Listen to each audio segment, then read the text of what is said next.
minutes. 9 minutes is a very conservative bid. And we have it. 6 minutes and 59 seconds. So just under 7 minutes. That's Hikaru's bid. Let's take a look at what Arjun has bid. I tell you what, though, if Arjun has bid I'm guessing higher, Arjun bids 8 minutes. That's my guess. that's a small handwriting. Oh, no, he bid even less. Good bid by Arjun. 6 minutes and 45 seconds. It's I thought Hikaru was Arjun. going to bid less than that. I thought Hikaru was going to bid like 630, 640. Okay, well, Arjun's playing with the black pieces. Yeah, Arjun, good bid by Arjun. Arjun's the already won the draws. match with the bid. Yeah, we've seen that this whole gambit, and it is a gambit of bidding with less than 7 minutes, has paid off. Ali Reza did it twice, and he won. Was very convincing. And now Arjun, we'll see. What will Hikaru play? He's got a whole load of extra time, but he has to win on demand if he wants to advance to the semis. Somebody's key is going to get crushed after this game. This was the third place game last year. We're playing now to get eliminated on elimination day, get your key crushed, and we're going to see the winner come back tomorrow, either the first place or the third place game, and the loser going to get their key crushed, and their tournament's over. It's a winner take all, or in this case, if you're black, draw take it all. Arjun has the black pieces, 6 minutes, 45 seconds to 10 minutes for Hikaru. Arjun has draw odds. They're about to start. May the best person win. May the best person win. Wow. Hikaru with the white pieces, 10 minutes. We have 6 minutes and 45 for Arjun, but Arjun with the black pieces has the draw odds. What have we seen? And it's going to be a repeat, well, almost a repeat of the last game as the bishop comes out. And now we have, again, the light square bishop coming out. And this time Hikaru says, let me keep all the pieces on the board. No trade for you. Yeah, he doesn't want an equals type position. He wants a position where he can use Harry and Gary, push those kingside pawns, attack the bishop on f5, try to get some kind of double-edged position, get Arjun in time trouble, and try to win the game that way. Hikaru's kind of a little bit uncomfortable there, just not quite finding his rhythm when it comes to the headsets. But as you pointed out, Ben, it's time for white to go on the aggressive. We're expecting the knight to come out, attack the bishop. You can also start pawn storming on the right side of the board. He goes for that. Harry goes forward. Will it go even more? That is the mainstream move. Will we see that happening? Put it in H4, H5. That's how they play chess nowadays. And in this position with the bishop already on E6, it might make sense for Hikaru well, I was going to say to move the bishop and play knight f4, but instead he sacrifices the h pawn, queen b3 attacking the b pawn. But the engine really hates the move queen b3. Hikaru played queen b3 instantly and then made a funny face like he didn't like it. So I wonder if Hikaru's mixing up lines. That's what I'm thinking as well. He's got his lines mixed up because black can actually take the advantage. And it's going to get really dicey if he picks up the g-pawn and attacks the bishop. If he plays that, okay, it hasn't happened. That was the best move. And now the queen will just offering herself up for a trade. For Arjun, he wants a position with no danger where he can just make the moves super quickly. There's still a lot of danger in this position because it's not entirely clear which direction the black king is going to be headed. That's right. And Hikaru sacrificed his h-pawn. So if black ever castles king side, the open h-line, dangerous. If black castles queen side, half of our viewers think that move is illegal. And it probably should be because of queen d6 at some point, because the rook is going through the b8 square. But I'm here to tell you, in case Arjun does castle queen side, it's perfectly legal. It's not the rook going through the attack square, it's the king. So you can castle either way.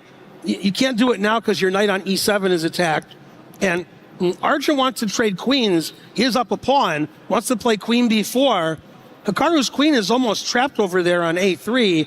Doesn't really have time for queen d6 because the b2 pawn needs babysitting. So this looks like Arjun's doing well out of the opening. He stops queen b4 the only way he can with bishop to d6. Knight c8, trying to get rid of white's two bishops. Is Hikaru going to give the two bishops back? How does Hikaru try to get an advantage from this position? Exactly. So far, opening has been in Arjun's favor. It has, and Arjun is doing everything by the book. When your king is in trouble, try and trade off queens. And look at that, the bishop is right there in black's camp, and Arjun is driving that bishop backwards. And this is fantastic technique. And Hikaru now has to show us why he has compensation for that missing pawn.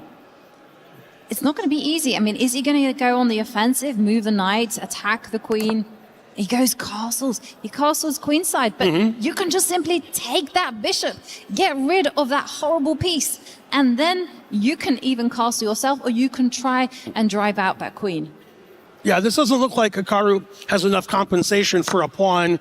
It seems like he believes the same thing. He's pretty unhappy. Black can legally castle queenside now, no matter what my students think about that. Black could also play queen b4, trying to kick the queen out.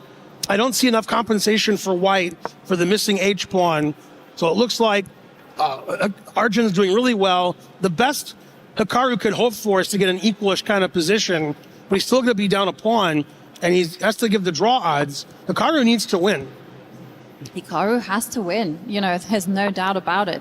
He is the rule of the game. It's Armageddon. The queen is going to be driven backwards. Okay, now he has to go all in, and he does it. He's just breaking out into the center, and now there is pressure in the position. The temperature is rising because Arjun, where's he going to go with his king? And next question, should he capture in the middle?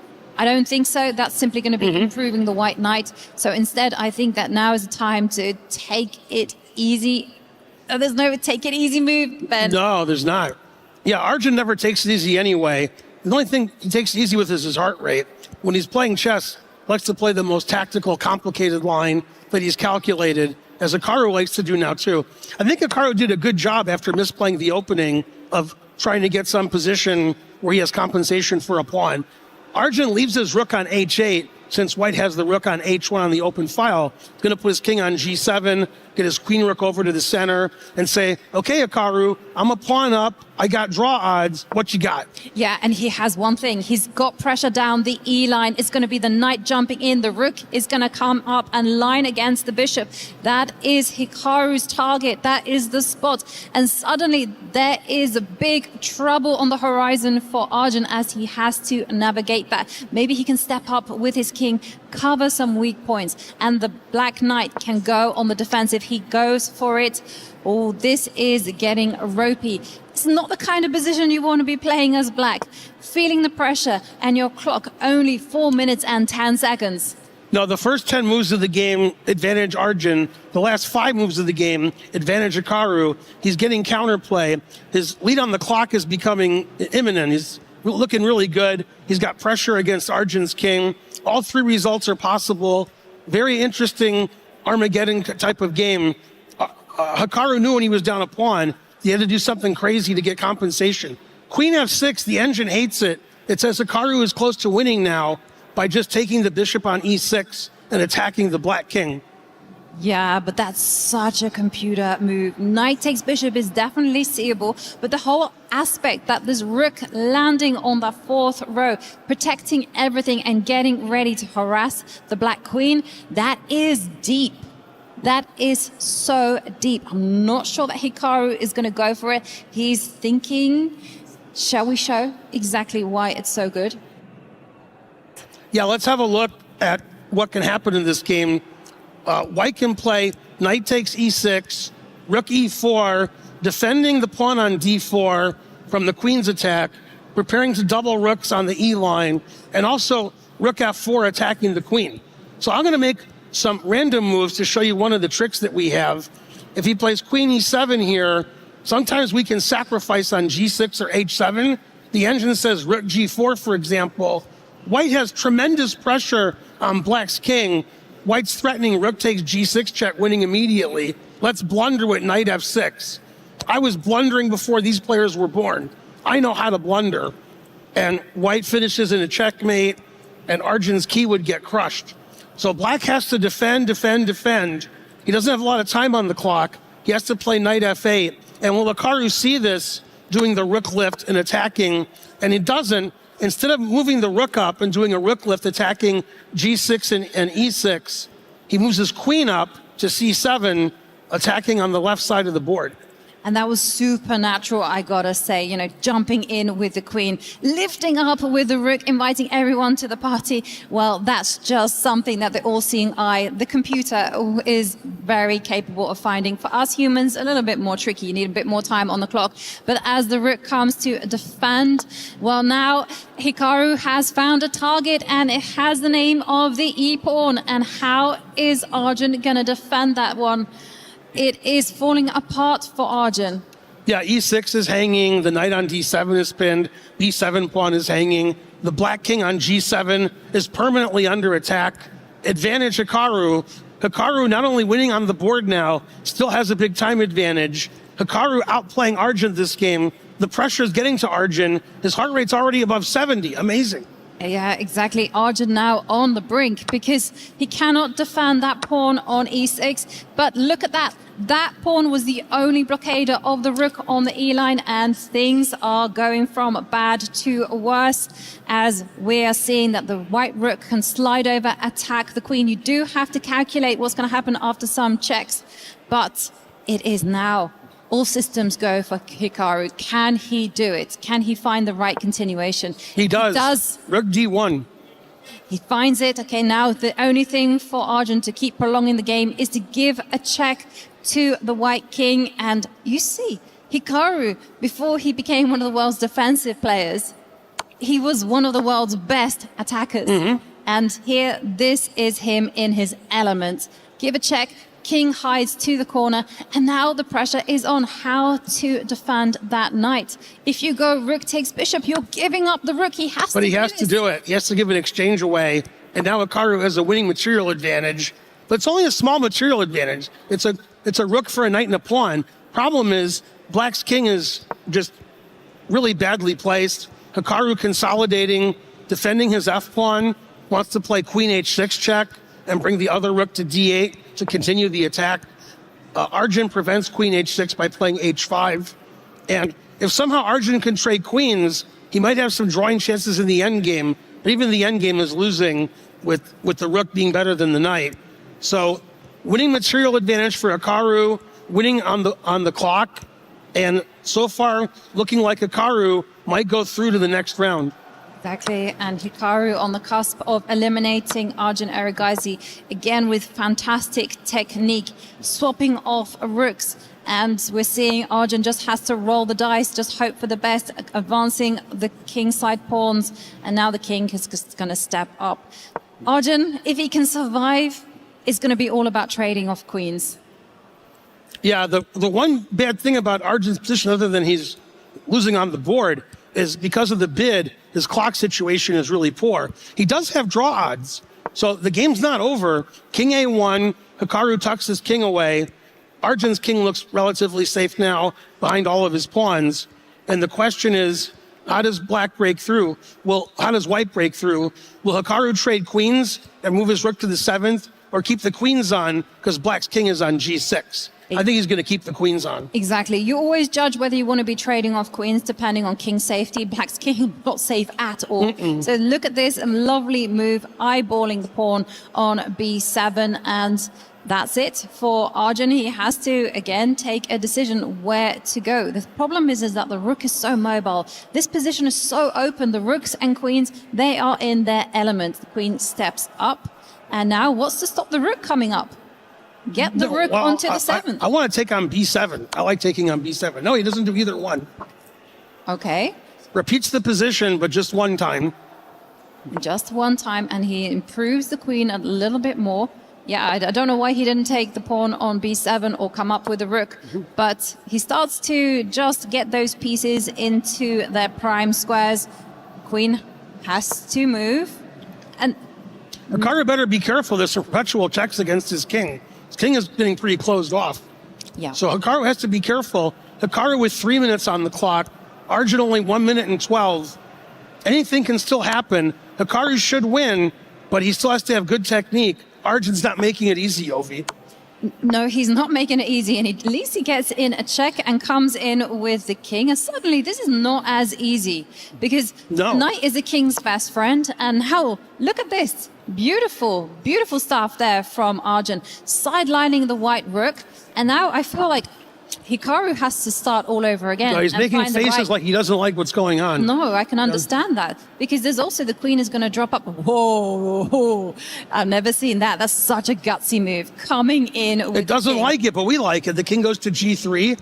Where's Nigel Short when you need him? The king walking up the board, attacking on the king's side.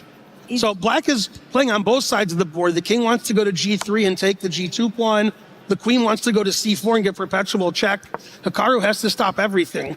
Well, he's really going bold with his king. He's saying the safest place is in my opponent's side of the board, but that's such a risky strategy. I think now he has to trade off queens. I mean, if you move the knight, the c-pawn is going to be falling, and so the queens do come off. This is what Arjun had in mind. The question is, does he have enough time? Because this is going to be a race.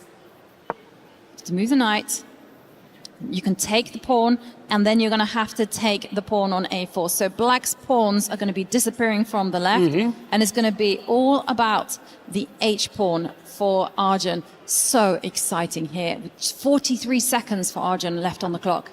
Yeah, the question is, can Arjun win the G2 pawn and get that H4 pawn down to H1? Hikaru calculating. The times are getting closer to equal now. Hikaru less than a minute ahead on the clock. Hikaru trying to figure out everything all the way to the end. He stops black from playing king G3 by playing rook C5. Doesn't want him to play king G3 and take the pawn on G2. Here comes the black knight. Now he can take the pawn on C4. Exactly. Now you can take it with good conscience because there's no way the black king is coming in to snap up those pawns. He does that. The king has to step back, and now you can grab the other pawn. There's nothing to stop Hikaru from taking that pawn. He doesn't even bother. It's all about promoting the pawn. That A pawn is going to be a killer. Be careful because there are some knight checks. Yeah, that A-pawn's too strong. The times are getting close to equal now, but Hikaru's A-pawn is too strong. Arjun doesn't have a pass pawn. Both players know that white's winning. They're just going to play it out in case there's a blunder or black's H-pawn becomes strong. Seems like every move wins. The A-pawn's too strong. The H-pawn can be stopped by the rook. And the and it's just checkmate. The queen and rook will give checkmate to the black king. Well, eventually Arjun did make a queen, but he'll get checkmated instead. Queen G6 mate. And Hikaru wins. The crowd was right, 87%. They knew what was going on. Wow, needing to win on demand. Hikaru strikes again. What a game, sacrificing a pawn in the opening.